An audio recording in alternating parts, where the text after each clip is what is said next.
I'm here with Ed Seeley, who is technical and product consultant for Cambridge Audio, and you've got something hot and new for us here at the What HiFi Stuff Show 2007. We do indeed. On display on its own podium at this time is the version 2 of the 840A amplifier. We released the 840A nearly 2 years ago now.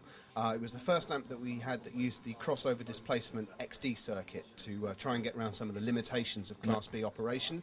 The version 2 has been built in response to some of the feedback that we've had from our distributors worldwide, and with a view to just making the product better. Externally, it is very similar to its predecessor. All the good bits are on the inside. Well, you're the technical guy, so give our readers and viewers a little of the scoop of what's inside, what we can see inside here. Okay.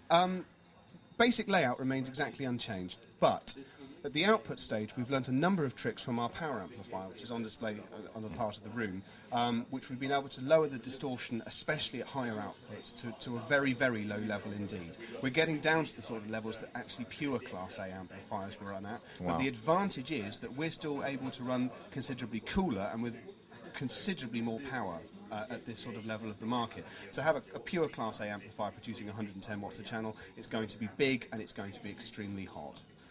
By running our display circuit, we can get most of the benefits without that fearsome heat output. On a convenience sense, it's pretty much the same as before. We have a series of inputs, all which can be individually named by the user.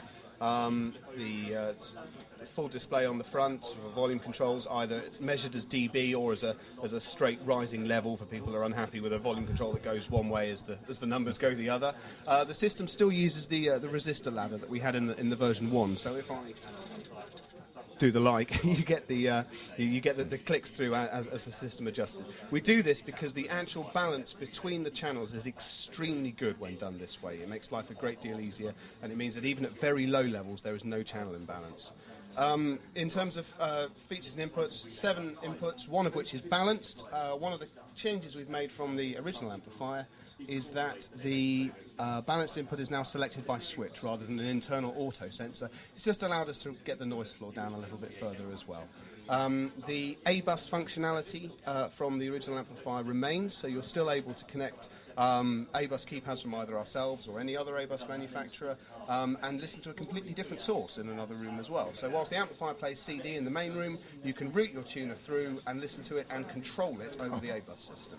So it allows. So it's a lot of new features with the same clean look that you. We were happy enough with the metalwork. It wasn't broke. We didn't fix it. So.